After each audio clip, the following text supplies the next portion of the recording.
Chers élèves, bonjour. Lors de la séance précédente, on a vu que lors de l'élevage des souris dans l'Institut Pasteur, il y avait apparition d'une souris qui est obèse et diabétique. Et on a vu que ce caractère il est dû à un défaut au niveau de la synthèse d'une protéine qui est l'insuline. Et par la suite, on peut dire qu'il y a une relation entre la protéine et le caractère héréditaire. Bien sûr, ce changement au niveau du caractère, il est dû à une modification au niveau de l'ADN. Et de là, on peut déduire qu'il y a une relation entre gène, ou bien ADN, information génétique, et protéine. Ça va? Et bien sûr, le protéine, c'est lui qui est responsable de l'apparition du caractère héréditaire. Donc, il y a relation gène, ou bien ADN, protéine, et relation protéine, caractère héréditaire. Donc, l'ADN, à travers son expression, il va aboutir à la formation de protéines qui va donner un caractère héréditaire. Donc, dans cette séance, on va voir comment se fait l'expression de l'information génétique pour donner un caractère héréditaire. Donc, cette partie, ou bien cette leçon, on va la subdiviser en deux parties. Donc, la première partie de l'ADN à l'ARN, et qu'on va appeler cette étape la transcription. Comme on peut le déduire à partir des schémas, donc là, vous avez une cellule, là, on a le noyau, et le cytoplasme, bien sûr, la membrane cytoplasmique. Au niveau de la membrane, il y a l'information génétique, et en l'occurrence, on va travailler sur un gène, par exemple, un gène qui est responsable d'un caractère héréditaire quelconque. Ce gène, elle est responsable, ou bien elle commande, ou bien elle contrôle la synthèse des protéines. Or, la synthèse des protéines, l'atelier, si vous voulez, de la fabrication, bien de la synthèse des protéines, se fait au niveau du cytoplasme. Et de là, elle se pose un problème, surtout que l'ADN, ou bien les chromosomes, se localisent au niveau du noyau et ne quittent pas le noyau. Donc, comment l'information génétique contenue dans le noyau va contrôler, si vous voulez, la synthèse des protéines qui se fait au niveau du cytoplasme.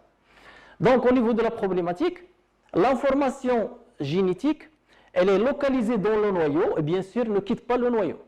C'est très important.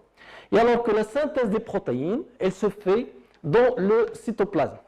Donc, comment l'information génétique arrive-t-elle au cytoplasme qui est le lieu de synthèse des protéines?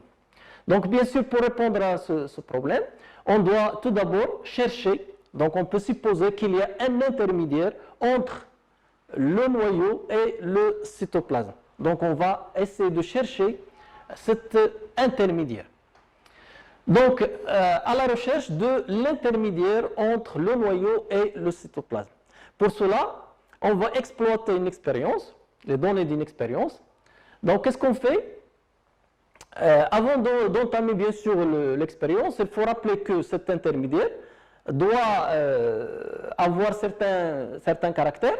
Il doit être, si vous voulez, présent, si on veut le chercher, il doit être présent dans le noyau et dans le cytoplasme, et il doit porter l'information génétique qui commande, bien sûr, la synthèse des protéines. Et quand on dit la synthèse des protéines, il y a la succession ou bien la suite des acides aminés. Parce que changement d'un seul acide aminé peut induire ou bien entraîner une modification, une mutation qui entraîne des maladies.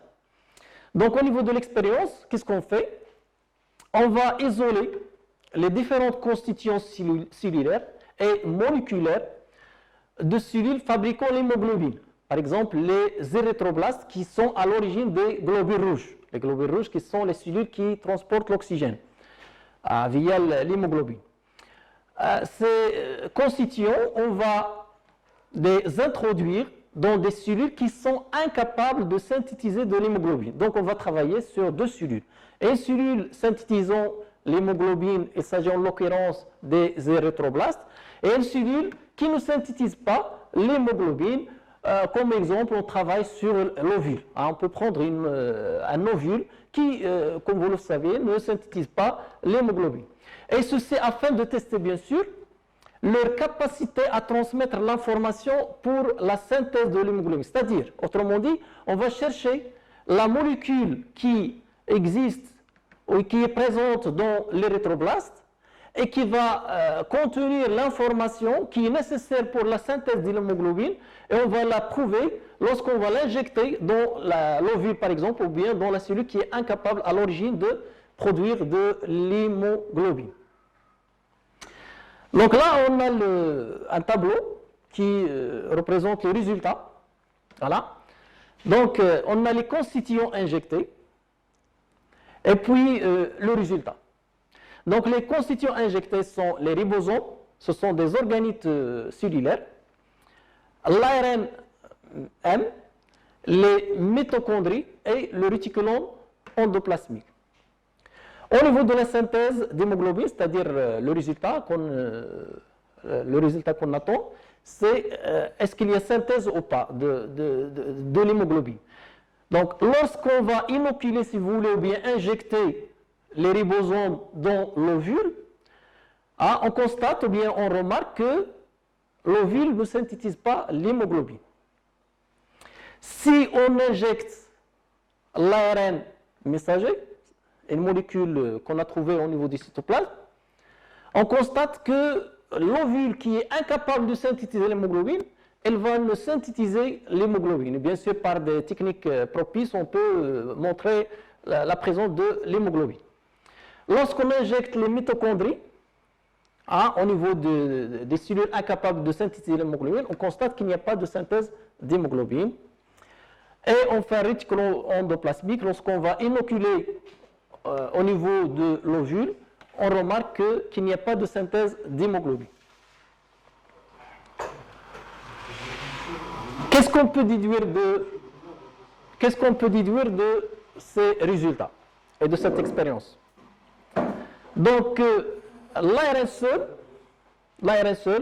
lorsqu'on va l'injecter ou bien l'inoculer à l'ovocyte, par exemple, qui est incapable de synthétiser l'hémoglobine, elle va synthétiser l'hémoglobine. Et par la suite, on peut supposer que l'ARN M, elle contient, si vous voulez, l'information nécessaire pour la synthèse de l'hémoglobine, puisque l'ovule arrive à synthétiser l'hémoglobine malgré qu'il ne le fait pas. Donc, au niveau de l'analyse, je dirais que seul l'ARN M a permis la synthèse de l'hémoglobine par des cellules incapables à l'origine de former de l'hémoglobine. Interprétation, l'ARN M est l'intermédiaire, on peut le supposer, que l'ARN M est l'intermédiaire entre l'ADN du noyau et le cytoplasme. Donc, comme je disais tout à l'heure, que si l'ARN messager est l'intermédiaire entre le noyau et le cytoplasme, elle doit obéir à certains critères, comme on disait tout à l'heure. Elle doit contenir l'information nécessaire pour la synthèse d'une protéine, ceci est prouvé à travers cette expérience. Elle doit être présente dans le noyau, elle doit être présente dans le noyau et dans le cytoplasme. Donc là, on va travailler sur une autre expérience, qui est l'expérience de Goldstein et Paul. Cette expérience a été réalisée en 1955. Donc on va lire l'énoncé de cette expérience. Donc afin de mettre en évidence quelques mécanismes de l'expression de l'information génétique, ces deux chercheurs ont réalisé les expériences suivantes sur l'amibe. Donc on a travaillé sur l'amibe, c'est un être vivant qui est unicellulaire et eucaryote, c'est-à-dire qui présente un vrai noyau qui est délimité par une membrane nucléaire. Donc les étapes de l'expérience sont représentées sont schématisées sur le document. Donc les étapes sont numérotées 1, 2, 3, 4 et 5. Donc qu'est-ce qu'on fait au niveau de cette expérience? Donc les chercheurs, qu'est-ce qu'ils ont fait? Donc ils ont travaillé sur l'amibe qu'ils ont désigné par A1. ils ont cultivé, si vous voulez, cette amibe dans un milieu contenant le phosphore 32 radioactif. Après, ils ont constaté que la radioactivité, elle apparaît dans le noyau. C'est-à-dire que, puisque la radioactivité apparaît dans le noyau, ça veut dire quoi? Ça veut dire que le phosphore, il a entré dans le noyau. Donc, la troisième étape, qu'est-ce qu'ils ont fait? On a énucléé une autre amibe. Ça veut dire quoi, énucléé? C'est-à-dire qu'on a extrait le noyau de cette amibe, et par la suite, on aura une amibe sans noyau. Donc, cette amibe est nucléée, et on l'a désignée par A2. Après, qu'est-ce qu'on fait? On va transférer, si vous voulez, le noyau de l'amibe A1 dans le cytoplasme de l'amibe A2. Qu'est-ce qu'on constate? On a constaté que la radioactivité, elle a diffusé du noyau vers le cytoplasme. Donc, comme on le voit nettement ici au niveau du résultat, au niveau de 5, donc apparition de la radioactivité dans le cytoplasme de l'amibe A2. Qu'est-ce qu'on peut déduire de ça? Donc, ça va nous servir pour, bien sûr, déterminer l'intermédiaire entre le noyau et le cytoplasme. Donc, on peut déduire que l'intermédiaire, elle contient le phosphore, elle se forme au niveau ou bien elle entre dans la synthèse de cet intermédiaire au niveau du noyau, et elle quitte le noyau vers le cytoplasme, bien sûr, pour qu'il aille la lecture de cette information pour bien sûr donner une protéine. Donc, pour confirmer ça, on a travaillé sur une autre expérience. Donc, pour mettre en évidence la molécule responsable du transfert de la radioactivité du noyau vers le cytoplasme, et par la suite, la molécule qui sera l'intermédiaire entre le noyau et le cytoplasme, l'expérience précédente, cette expérience, a été réalisée une deuxième fois, mais cette fois-ci en traitant l'amibe A2 avec une enzyme qu'on appelle l'ARNase. Cette enzyme, elle dégrade les ARN. Et qu'est-ce qu'on observe ou qu'est-ce qu'on constate? On constate l'absence de la radioactivité dans le cytoplasme de cette amibe. Donc ça veut dire quoi? Ça veut dire que, puisqu'on a utilisé l'enzyme l'ARNase qui dégrade l'ARN, il n'y a plus de diffusion, si vous voulez, ou bien diffusion de la radioactivité du noyau vers le cytoplasme, ça veut dire que la molécule radioactive, c'est l'ARN. Il a été dégradé par l'ARNase. Donc cette expérience montre qu'il existe une molécule contenant le phosphore et qui est synthétisée dans le noyau et elle est transférée vers le cytoplasme. Donc ce sont les critères, si vous voulez, de l'intermédiaire entre le noyau et le cytoplasme et qui doit contenir, bien sûr, l'information génétique pour la synthèse des protéines, si vous voulez.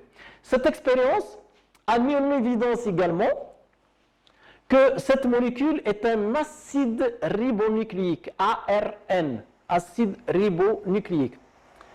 Cette molécule sert d'intermédiaire au cours de l'expression des gènes. C'est la raison pour laquelle ces ARN sont qualifiés de messagers et on les désigne par ARNM. Récapitulons. À travers ces expériences, on a pu mettre en évidence une molécule qui est l'ARNM, c'est-à-dire l'acide ribonucléique, et on a pu mettre en évidence ses caractéristiques, c'est-à-dire qu'il est synthétisé au niveau du noyau et qu'il est transféré vers le cytoplasme, le siège de la synthèse des protéines. Et par la suite, l'ARN, c'est la molécule intermédiaire entre le noyau et le messager entre le noyau et le cytoplasme. Donc c'est lui qui porte l'information nécessaire pour la synthèse des protéines, quand on dit la synthèse, la séquence des acides aminés. Puisque l'ARN messager, bien sûr, puisque l'ARN messager contient l'information nécessaire pour la synthèse des protéines, donc on doit étudier sa structure et sa composition chimique, bien sûr, pour savoir comment se forme l'ARN messager et comment elle induit ou bien elle commande la synthèse des protéines. Donc là, bien sûr, pour étudier la composition chimique de l'ARN, on va procéder à des expériences d'hydrolyse totale et des expériences d'hydrolyse partielle. L'hydrolyse totale de l'ARN montre qu'il est formé par un groupement phosphate, un sucre qui est un ribose, et puis des bases azotées qui sont au nombre de 4, l'adenine, le guanine, cytosine et l'uracile. L'hydrolyse partielle montre que ces éléments sont groupés sous forme de nucléotides comme il a été vu au niveau de l'ADN. Et par la suite, on peut montrer que, ou bien on peut déduire que l'ARN est formé par la succession de 4 nucléotides qui diffèrent bien sûr au niveau de leur base azotée. On a des nucléotides avec une base, avec l'adenine, un autre avec l'uracile, un autre nucléotide qui porte la base cytosine et le dernier avec la guanine. Donc l'ARN, c'est un polynucléotide, c'est-à-dire qui est formé par la succession, si vous voulez, de plusieurs nucléotides. Maintenant, on va voir comment se fait l'enchaînement de ces nucléotides pour former ou bien pour donner la structure de l'ARN messager. Donc le schéma suivant nous montre l'organisation ou bien la relation entre ces différents nucléotides pour former la structure de l'ARN. Comme on le voit ici, donc l'ARN elle est formée par la succession de plusieurs nucléotides. Voilà. On a le ribose, le sucre ribose qui est lié à un phosphate, le phosphate lié à un ribose, etc. Et chaque sucre, qui est le ribose, elle est lié à une base azotée. Donc de là, on peut déduire que la succession, si vous voulez, sucre, groupement phosphate, elle joue un rôle de charpente ou bien de squelette qui permet de maintenir ou bien la succession des bases azotées. Donc, on voit également que la structure de l'ARN, elle est formée par un seul brin, à la différence de l'ADN. Donc, il s'agit d'une molécule monocaténaire, c'est-à-dire formée par une seule chaîne de nucléotides. Donc, l'ARN, elle est monocaténaire. Donc, l'ARN messager, c'est une molécule monocaténaire, c'est-à-dire qu'il est formé par un seul brin. C'est un acide nucléique constitué d'un enchaînement de nucléotides, c'est-à-dire un ensemble, une suite de nucléotides. Chaque nucléotide de l'ARN est constitué de, premièrement, un sucre à 5 atomes de carbone et qu'on appelle le ribose, dont les atomes de carbone sont numérotés de 1', 2', 3', 4' et 5'. Une base azotée, on a 4 bases azotées, l'adenine, cytosine, guanine, l'uracile. Et puis un acide phosphorique. Maintenant, passons à la comparaison entre la structure des deux molécules, l'ADN et l'ARN, puisqu'ils sont tous les deux des polymères nucléotides, Donc, on a ici un tableau. Donc, on va essayer de comparer l'ADN et l'ARN. On va comparer le nombre de brins aux deux chaînes. Bien sûr, cette comparaison des structures pour voir comment se fait la synthèse de l'ARN. Et on va comparer le nombre de brins aux deux chaînes, puis la structure moléculaire, le type de glycide contenu dans la molécule, dans l'acide nucléique, et puis les bases azotées formant la molécule d'ADN ou d'ARN. Donc on voit ici que l'ADN elle est formée par deux brins, donc elle est bicaténaire, elle est formée par deux brins ou bien deux chaînes, elle est en double hélice. Par contre l'ARN elle est formée par un seul brin, elle est monocaténaire. Le glycide, donc les deux molécules, ils diffèrent au niveau du type de glycide. Ce sont tous des pentoses, c'est-à-dire des sucres à 5 carbones. Mais le sucre qui forme l'ADN, c'est un désoxyribose. C'est un ribose, mais qui n'a pas un oxygène, dont on a enlevé un oxygène. Par contre, l'ARN, il est formé par un sucre qui est le ribose. Les bases azotées formant les deux molécules qui portent l'information génétique. Bon, l'ADN il est formé par l'adenine, le guanine, cytosine et thymine. Par contre, l'ARN, elle est formée par l'adenine, guanine, cytosine, l'uracile. Donc, en faisant la comparaison entre les bases azotées de l'ADN et l'ARN, on voit qu'ils présentent trois bases azotées identiques, mais ils diffèrent uniquement au niveau d'une seule base azotée. On trouve la thymine au niveau de la molécule d'ADN et l'uracile au niveau de l'ARN. Donc, récapitulons. Donc, l'ADN, c'est une molécule bicaténaire qui contient l'adenine, guanine, cytosine et thymine, avec un sucre qui est le désoxyribose. L'ARN, c'est une molécule monocaténaire avec un sucre qui est le ribose et avec des bases azotées adenine, guanine, cytosine et uracile. Donc maintenant, on va voir comment est synthétisé l'ARN messager. Donc cette comparaison va nous servir pour savoir comment se fait la synthèse de l'ARN messager. Donc bien sûr, pour savoir comment se fait la synthèse de l'ARN messager, on va procéder à l'observation au microscope électronique de gènes en activité, c'est-à-dire des gènes qui sont en train de s'exprimer pour former des protéines. Et bien sûr, lors de l'expression, il y aura synthèse de l'ARN messager parce que c'est la molécule qui sera intermédiaire entre le noyau et le cytoplasme. Donc, l'observation microscopique au microscope électronique montre des structures qui ont une forme de plume. Donc, l'analyse détaillée de ces structures montre que le filament à l'intérieur, c'est un ADN.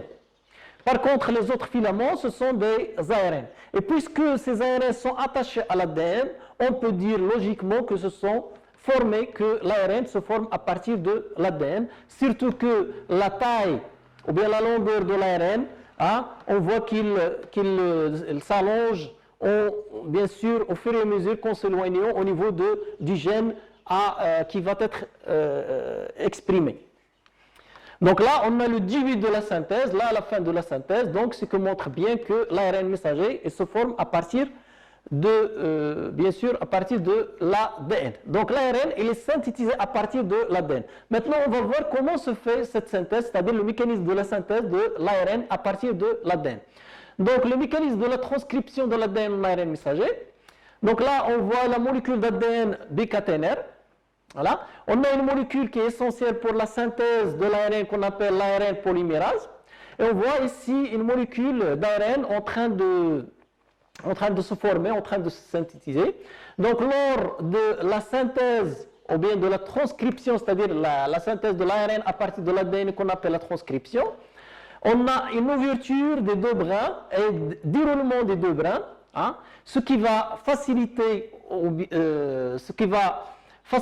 à l'ARN polymérase de faire la synthèse de l'ARN messager.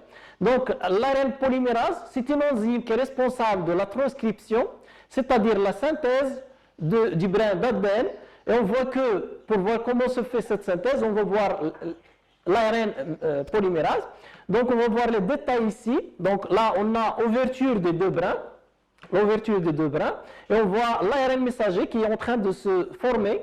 Et on voit que l'ARN polymérase recourt à l'assemblage, si vous voulez, des nucléotides en respectant la complémentarité des bases. Donc, par exemple, A, en face de A, on va mettre U, hein, au lieu de T, donc U, parce qu'au niveau de l'ARN, il n'y a pas de T. Au niveau de T, ou bien à côté de T, on met A, C, G, etc. Donc, la synthèse, ou bien la transcription de l'ADN se fait à l'aide d'une enzyme qu'on appelle l'ARN polymérase. Là, on voit les nucléotides libres précurseurs qui permettent, bien sûr, la synthèse et l'élongation de l'ARN messager. Donc, la transcription débute par l'ouverture ou le déroulement d'une petite portion de la double hélice d'ADN. L'opération de transcription elle est catalysée par l'ARN polymérase. Elle progresse dans le sens 5', 3'. Cette enzyme il incorpore les nucléotides par complémentarité avec l'un des brins de l'ADN. G se place en face de C, C en face de G, A en face de T, U en face de A. Le brin d'ARN ainsi produit est donc complémentaire du brin d'ADN qui a servi de matrice appelée brin transcrit, brin de polarité 3', 5'. Donc, avec ceci, on a fini cette séance. Merci pour votre attention.